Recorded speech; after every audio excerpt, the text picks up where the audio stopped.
Hey folks, I just wanted to give a brief update on some of the things I've been doing with my game, Mooselutions. It was sort of the indie puzzle game about running into moose, and show off some of the new things I've done with the game's renderer actually. So I'll start with kind of a cool thing that I did recently. This is a tool called RenderDoc. Some of you who are starting to get into graphics programming, especially on Windows, would certainly, you'd be behooved to use this. I've switched over to Windows for most of my development now for a lot of different reasons, mainly because I don't like Xcode. I still support both platforms, but I'm mostly Windows now. This is a great tool for just kind of debugging sort of how your scene gets drawn. So I can look at my scene getting drawn in different layers. I switched over the renderer to something that's way, way, way more efficient than what I had before. And this is to kind of show you what you can do if you take a little bit of time understanding how your systems work. The kind of speed performance boost that you can get is pretty off the charts. To start with, I'm not really sure how much I trust this particular metric for drawing speed. I'm guessing that it's some kind of average, or to be fair, I don't actually know how this is taken. This is a little bit crazy though, because if you look at it right off the bat, you'll notice that the units are microseconds, not like milliseconds, which is like, to put this into context and perspective, a millisecond is 1/1000th of a second. And so a microsecond is 1/1000th of 1/1000th of a second. That's like really, really, really, really fast, right?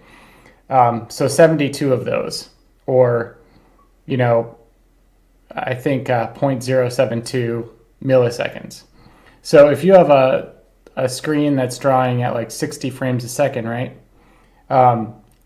You need to have 16.6 milliseconds per frame. And so what this shows is that this number that it's measuring is really, really, really well below that amount. But the problem is I've noticed that I've gotten a lot of variation in this number. So sometimes this number is really, really small, like 72 microseconds.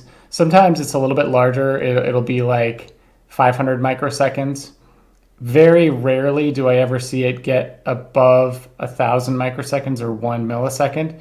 So the point is just to say that you can make things go really, really fast. And the way that you do that is primarily through batching your draw calls.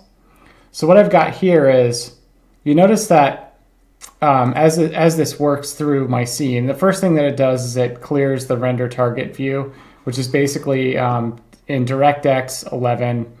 What that represents is just the canvas, right? And you always have to set up one of these. If you need a good kind of basic triangle rendering setup, just let me know in the comments and I'll point you in the right direction. There's some really good resources for that.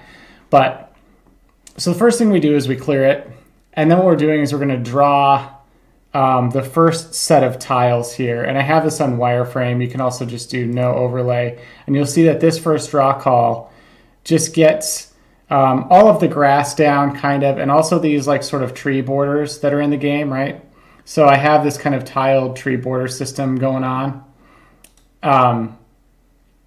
So that's cool. So the first thing we're doing is we're just kind of like laying down a pattern that's kind of like, this is all in the background, right? And the stuff that's going to go on top of it is going to be like the next thing, right? So the next thing that we draw are the trees. And so we're drawing like 76 trees. This first one draws 158 tiles, right? Now we're going to go to 76 trees. And what you'll actually notice is that these trees, interestingly enough, if we zoom in real close, the trees are they are sort of pseudo three-dimensional, which is to say that this tree kind of like the top of this tree draws in front of this one, and the top of this tree draws in front of this one, and the top of this tree draws in front of that one. Okay, and so that's kind of how that works, right? All the way up to like the top layer here.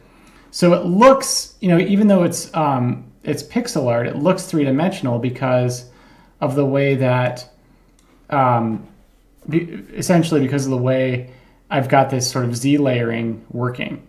So, sort of the natural conclusion one might draw from that is correctly that this thing needs to support a lot of possible layers in order to do that. You need at least as many layers as there are possible tile spaces on this thing, and then you also need some more because you need a layer for whatever comes before this and then a layer for whatever is in front. And I'll go into some of that later, but essentially the game will generate some draw commands, some texture rectangle draw commands with a Z layer.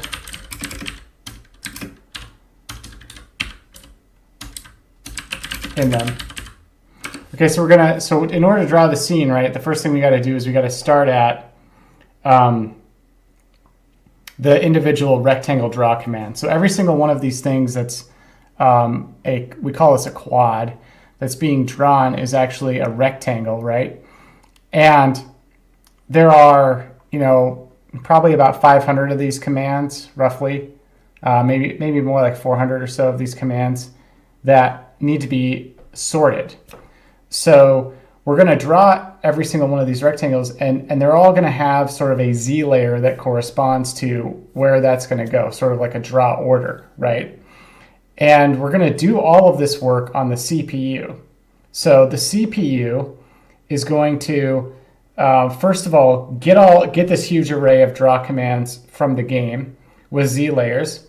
And then what it's going to do is it's going to sort all of those from the back to the front. So where the lowest Z layer is going to be 0, and then the thing that's the most in front is going to be 1,000. Okay, so we get all these commands, then we sort them so that we have this sorted array going from 0 to 1,000.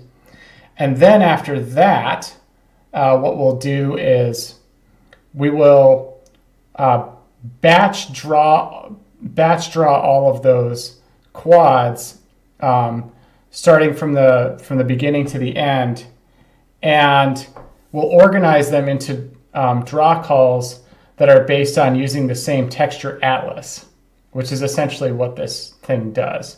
So there's kind of a lot to put down, but so generate some texture rectangular Z layer in them, sort the draw commands, and then 3, draw from back to front in an instanced fashion,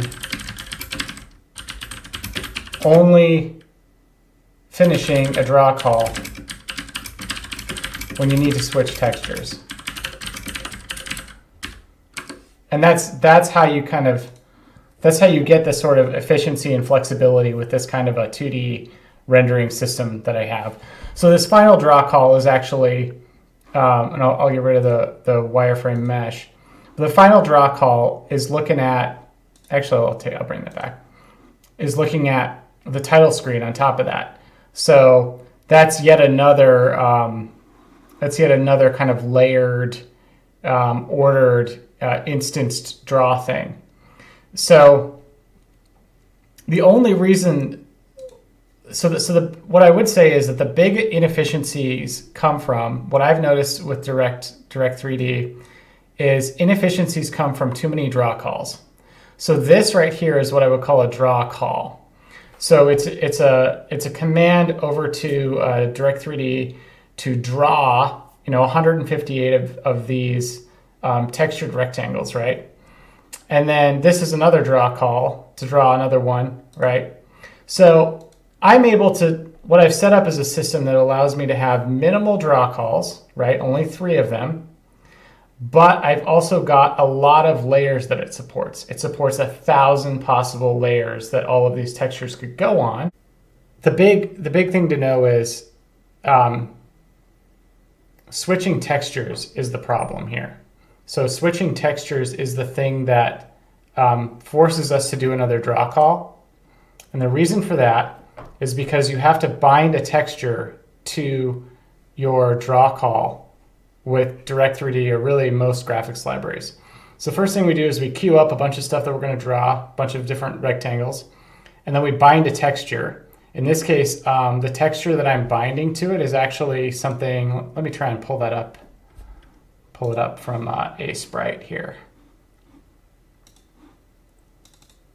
I've got this huge tile texture. Okay, so this is the Mooselutions tile texture, right? And it's huge. And every single one of these tiles is like 40 by 40, right? And you've got the Moose character on here. Some would call this a texture atlas or a sprite atlas, right? That's and you'll notice there's also just a bunch of doodling in there because you can do that, right? Kind of doesn't matter. So it's got a bunch of doodling in it. This is actually the texture that I bind in Direct3D when drawing all of this geometry. So I call that the tile texture.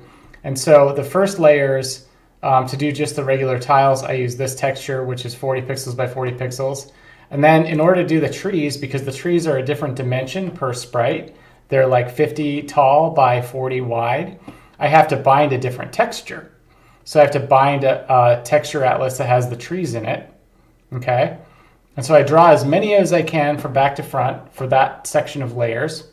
And then the last thing that I do is I draw all the other stuff, which then goes back to this same tile texture right here, right? So that's kind of the process.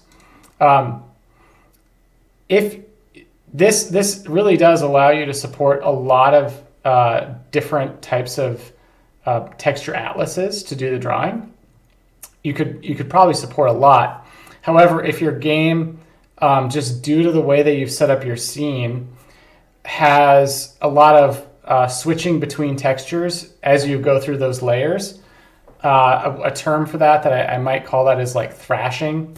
So it might thrash through textures. Every time that it has to switch a texture, that's a draw call. And every time you have another draw call, that is actually pretty darn expensive and not something that you want. So the goal here is to minimize draw calls to the greatest extent that you possibly can. You're not always going to be able to do that, but one way to really gain GPU efficiency, especially in 2D, is to do that. I'm going to touch really quickly on instancing. So, and I kind of think that the best way to do that is to just sort of understand, let's look at some shader code. So I'm looking at Windows D3D11. This is it. Okay, so I'll just work through some of these things. This is my vertex input, vertex buffer input. And then this is my, this is for the pixel shader. We'll talk about that later. And then this is every single instance. So you've got two kind of buffers here. You've got a vertex buffer, which just represents the geometry that you're drawing here. In this case, we're really only drawing the same geometry over and over and over again, right? It's a very simple piece of geometry. It's called a quad. It's just two triangles abutted next to each other. So what this is actually doing is it's really drawing the same rectangle all over the place, right? And that's in the vertex buffer. So if I actually go to my vertex buffer like loading code here, right? Let's find it. I think it's, what is it, vertex loading? Yeah. Okay. So you'll notice that, so this is my code to set up the vertex buffer. If you're at all familiar with C, C++, this is just an array with like 6 vertices, right?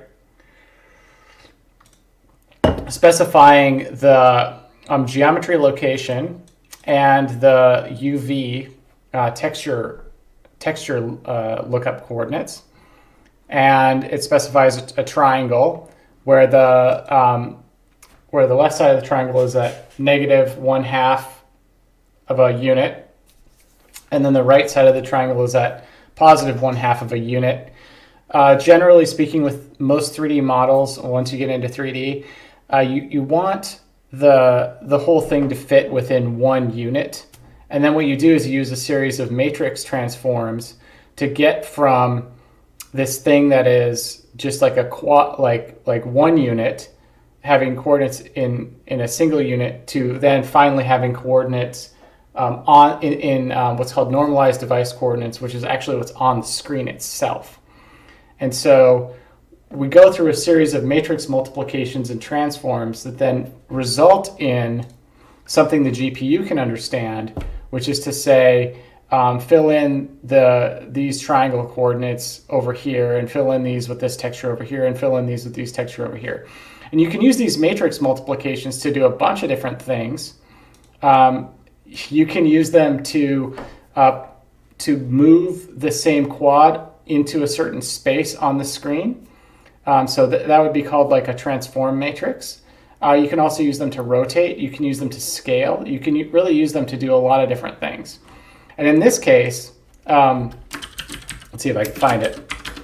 Mine does renderer, push, texture rectangle.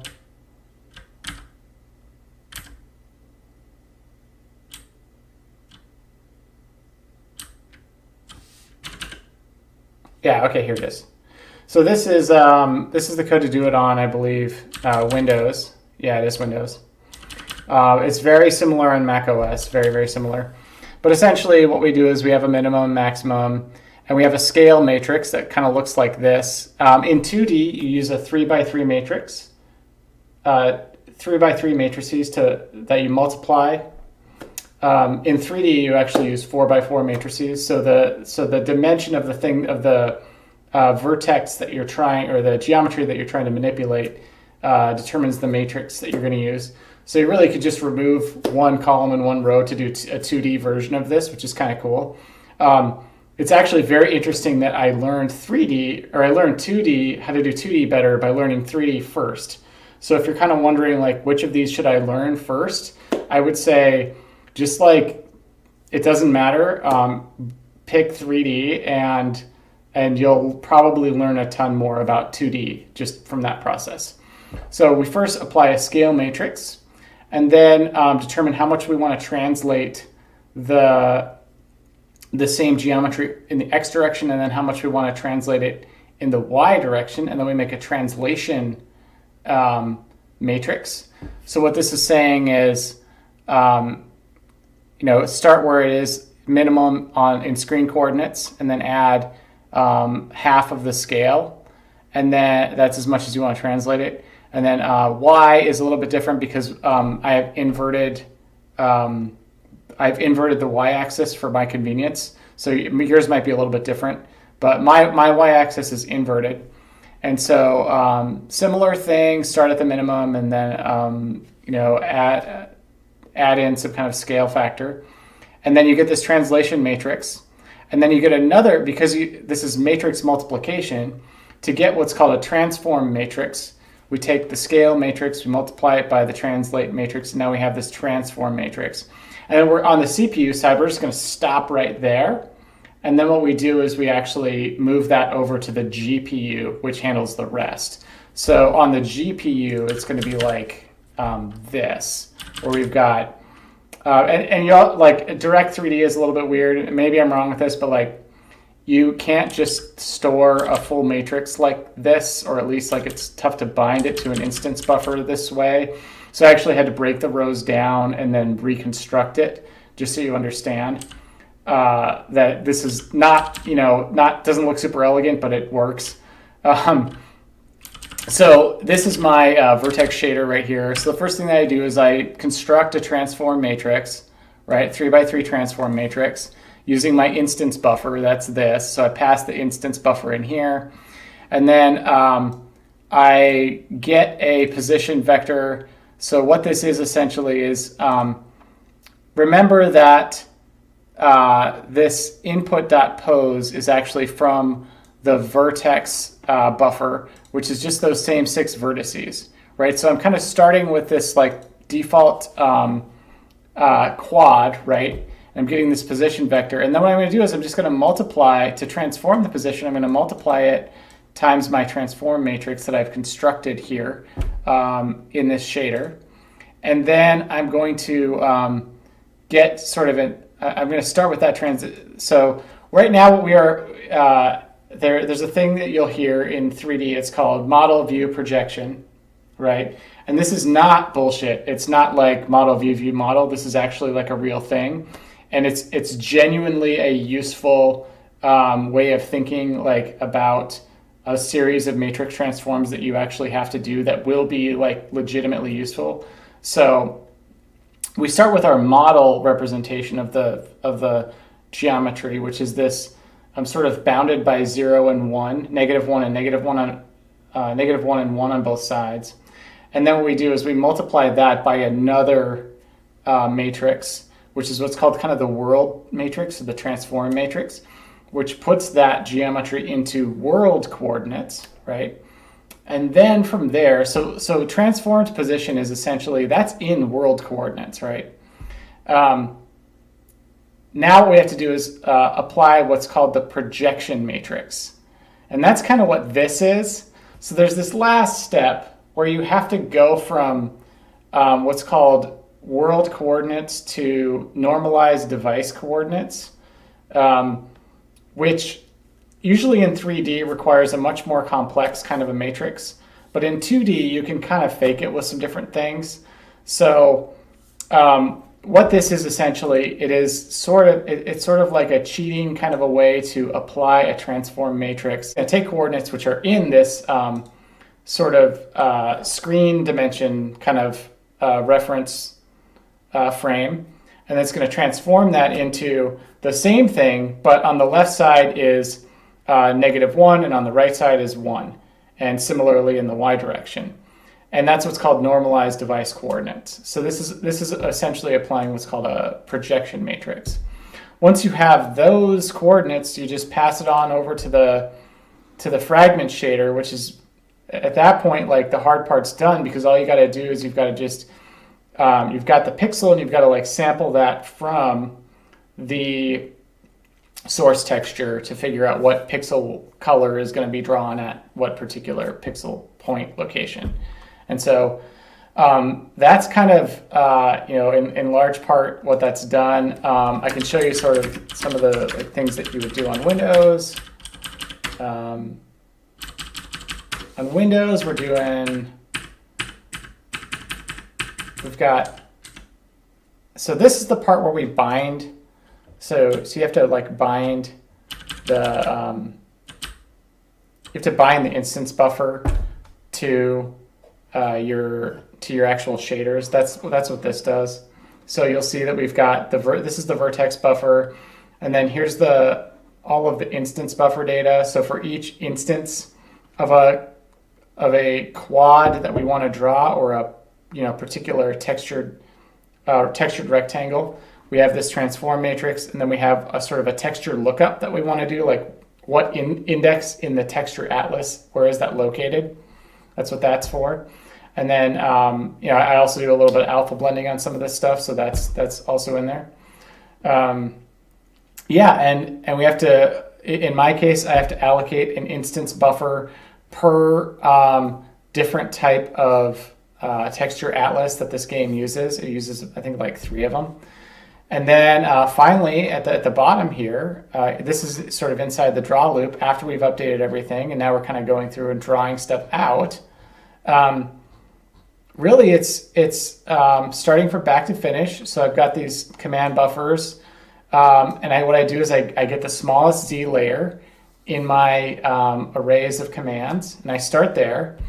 And then, so going from kind of the smallest possible Z layer in any of the stuff that's in my commands, and if a buffer hasn't been drawn, then let's use it. And if a texture atlas type from that buffer has not been set, then let's use that. And then basically we're going to keep adding instances to draw until we hit another command, some kind of command that has a texture atlas that doesn't match the current one that we're using. So that's kind of what I was telling you starting at the beginning of this.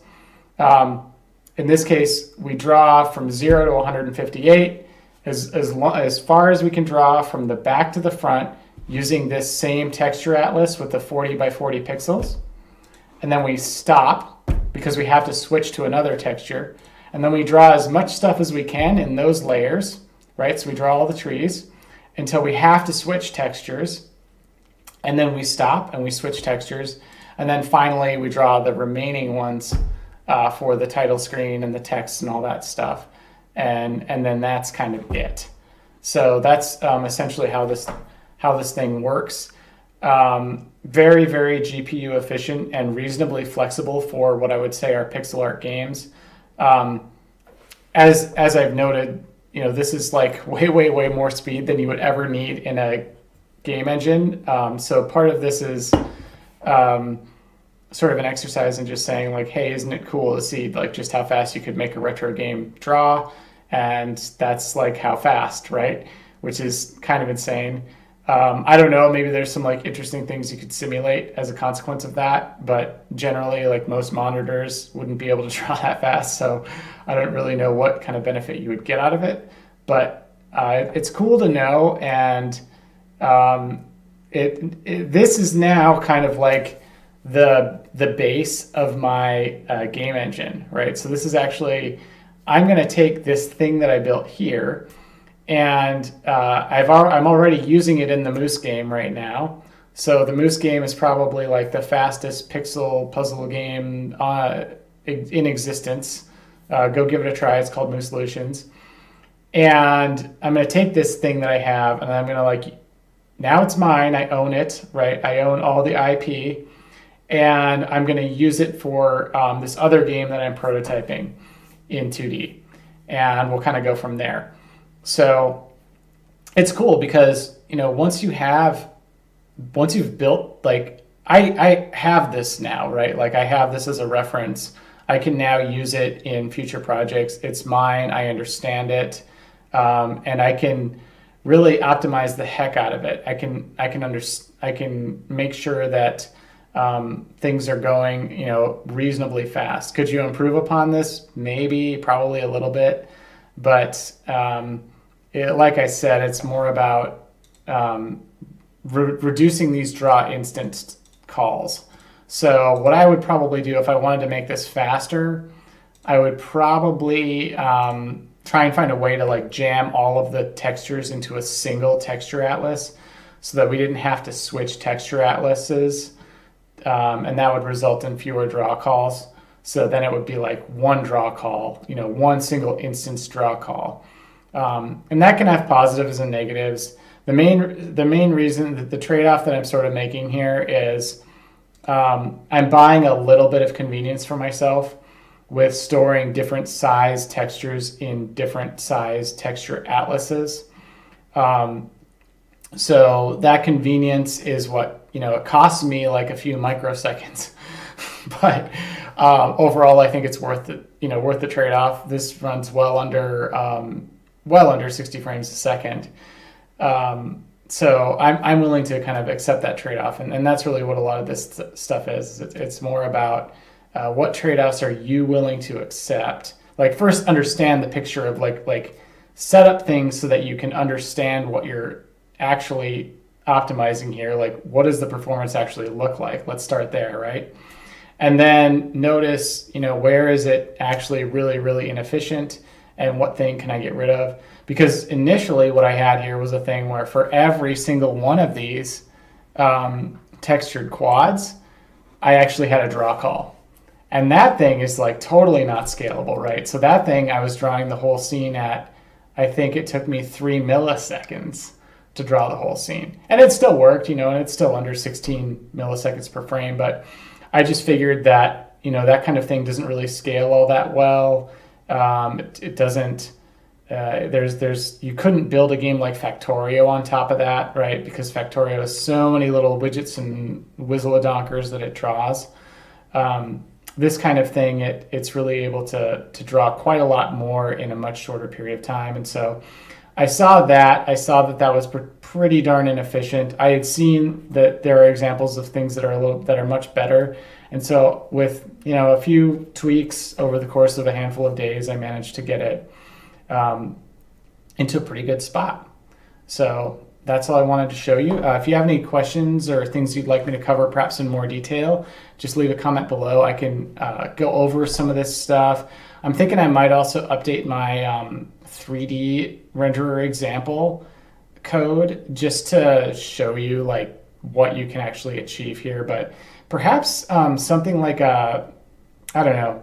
At some point, I may release the code for Mooselutions like open source. Like, I don't know, if like 5 of you sponsor me on GitHub, maybe I'll do that. I'll just like I'll make Mooselutions open source, and then like everyone can see it, and you can you can enjoy it, and you can hopefully get something out of it. I might go in along that direction. So yeah, let me know, and thanks as always for watching.